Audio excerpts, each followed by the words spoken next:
Assalamualaikum warahmatullahi wabarakatuh. Perkenalkan, nama saya Assalamualaikum Rufera warahmatullahi Alvaro wabarakatuh. Sesa. Lanjut, teman-teman saya. Saya Binar Pasyar Sutra Brita dengan NIM 1030124003788. Saya Zalfa Habadin dengan NIM 1030 12400 388. Boleh dilanjut? Oke, saya Salman Rifai Ali dengan NIM 1030124001777. Saya Skill Moreno Hedinata dengan NIM 103012400024. Oke, kita lanjut ke Zoom Edu dari kelompok 7. Tentang masalah proyek kita. Next kan. Oke. Nah, identifikasi masalahnya kan karena Zoom itu kayak banyak digunakan, kayak misalnya buat Zoom, buat tugas lah, buat dan lain-lain. Nah, pasti dan banyak celah dan kurangannya dari tim Zoom yang bisa kita minimalisir. Lanjut ke next slide-nya, ya.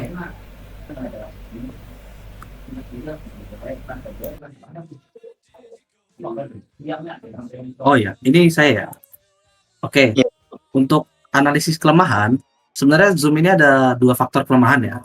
Yang pertama itu adalah faktor internal dan ada faktor eksternal. Untuk faktor internal sendiri, itu ada Zoom fatigue.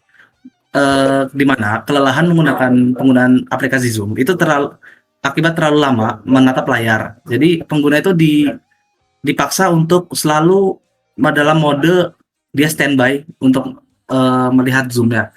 Dan itu membuat pengguna merasa cepat kelelahan dalam menggunakan aplikasi Zoom. Lalu ada faktor eksternal. Faktor eksternal ini adalah environment, yaitu faktor lingkungan yang berpengaruh dalam kelancaran penggunaan Zoom, di mana kondisi jaringan yang berat mengakibatkan beberapa pengguna mengalami lemot saat menggunakan Zoom. Oh ya, kami juga melakukan beberapa survei. Lebih dari berapa orang waktu itu dapatnya? 20 atau 25? Ya, sekitar segitu. 20-an ya? Ya. Kami melakukan survei terhadap 20 orang pengguna Zoom. Itu ada lebih dari 80% pengguna itu mengalami Zoom fatigue. Boleh dilanjut untuk user personanya? Di sini tuh kami tuh memakai user persona ya dengan nama Andi Pratama. Ya, dia tuh seorang akademisi ya yang selalu fokus dalam mengerjakan tugas-tugasnya lah. Bahkan selalu hadir dan tidak pernah absen ya gitu. Terus motivasinya juga menjaga performa akademis dari manapun, terus memiliki skill dengan teknologi menggunakan Zoom secara rutin. Ya, ada kata-katanya juga ini ingin mendapatkan nilai baik tanpa harus merasa terkeras mental setiap hari. Oke, boleh dilanjut? Oh ya. Oke, nah kami juga melakukan redesign Zoom dengan mencakup perbaikan di bagian menu navigasi serta di tipe window-nya. Nah, untuk di menu navigasinya tuh di sebelah kirinya tuh ya di bagian itu yang ada home join meeting gitunya. Kami juga tambahin breadcrumb biar gampang lah diketahui sama orang-orang. Jadi ada di atasnya kalau misalnya pencet home terus ada join meetingnya. Lalu di window tab-nya juga kami juga membagi tampilan berdasarkan tipe window. Nah, seperti contohnya juga halaman home sebagai halaman utama, meeting room sebagai workspace utama, dan beberapa elemen seperti chat dan peserta sebagai panel tambahan. Lalu juga ada satu lagi, status penggunanya seperti mic atau kameranya juga bakal difokuskan lagi pada visibilitas yang lebih jelas. Boleh lanjut.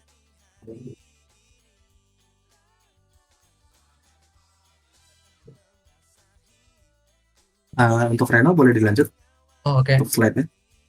Jadi sekarang di bagian preview perbaikan. Jadi di efisiensi diutamakan untuk meminimalkan beban kerja perangkat, sementara pemilihan perangkat pendukung difokuskan pada kelancaran komunikasi tanpa mengganggu jalannya presentasi.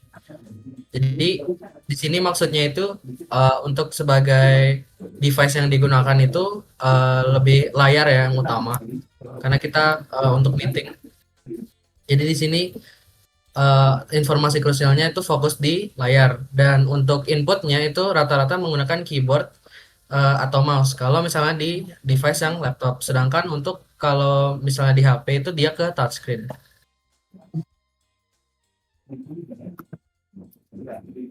Nah, di sini kita akan sampai di bagian UI control. Jadi beberapa yang kita tambahkan yaitu adalah sticky banner. Jadi selama ini kalau kita lihat di Zoom ada message yang penting itu hanya bisa dilihat kalau kita membuka kolom chat secara langsung ya. Jadi kadang kita bisa kelewatan kalau misalnya nggak melihat kolom chatnya. Jadi di sini kita ada sticky banner untuk ditaruh di bagian atas layar, bisa dilihat di gambar yang ada di kanan ini. Itu ada bagian yang pin by host. Lalu ada dedicated action button, yaitu ditambahkan fitur raise hand, karena biasanya kalau ada sesi tanya jawab, kalau di Zoom biasa itu kan dijadikan satu dengan emoticon gitu kan ya. Tapi kalau ini kita tambahkan raise hand, jadi untuk cepat mengangkat tangan, apalagi kalau lomba untuk menjawab. Lalu untuk message-nya juga ada lagi scrollable live message panel. Jadi chatnya itu nggak hanya di sebuah tempat sendiri, tapi dia lebih kayak panel. Jadi terlihatnya seperti live stream YouTube. Jadi kalau misalnya ada chat, itu dia nggak intrusif karena nggak menutup semua bagian layar, tapi kita masih bisa lihat kira-kira ada update terbaru apa aja yang kira-kira sedang diomongin gitu. Next. Untuk Salman, boleh dilanjut? Oke, mungkin pada sesi selanjutnya ada kayak perbaikan di bagian penulisan teks sama pesannya. Mungkin di sini ada beberapa yang mungkin seperti masalah kayak chat yang dari dosen itu sering kadang nyampur sama chat biasa gitu. Sama ada tombolnya yang kayak kurang jelas. Mungkin yang pertamanya itu paling nambahin pin itu tuh yang buat announcement yang untuk host. Kemudian ada ini juga pada bagian chatnya itu kami nambahin notifikasi ya seperti itu tuh, seperti yang ada di mockup. Kemudian ada ini juga yang apa sih namanya, label tombol gitu buat ya semacam raise hand gitu untuk biar mudah dipahami gitu buat si penggunanya lah. Selain itu juga kami ada menggunakan bahasa yang lebih sederhana gitu dan konsisten biar semua pengguna itu bisa lebih memahaminya aja. Kemudian ada feedback sama ininya. Di masalah ini mungkin pengguna tuh sering tidak sadar gitu adanya pesan baru, dan juga mungkin dapat feedback yang jelas setelah melakukan aksi. Mungkin pada mockup juga udah terlihat ada beberapa seperti itu tuh, ada message recovery, ada tuh yang pesan-pesan itu. Kemudian ini juga ada bantuan berupa label teks untuk lebih jelas aja buat pengguna gitu biar paham setiap fiturnya. Mungkin dari perbaikan yang teks ini ya mungkin bisa disimpulin bahwa penggunaan teks yang jelas sama feedback yang informatif itu mungkin sangat penting untuk pengalaman pengguna. Ya, mungkin dengan adanya perbaikan yang cukup sederhana ini, pengguna bisa berinteraksi lebih efektif lagi gitu. Mungkin untuk slide-nya mungkin segitu ya. Ada yang perlu ditambahkan lagi mungkin teman-teman? Atau masih sudah? Cukup. Oh, sudah cukup. Coba. Boleh ditutup saja Rob, jika sudah cukup. Oke, terima kasih dari kelompok kami. Mohon maaf kalau jika ada salah. Kurang lebih mohon maaf. Assalamualaikum warahmatullahi wabarakatuh. Selamat malam, terima kasih. Ya udah. Selamat malam. Terima kasih.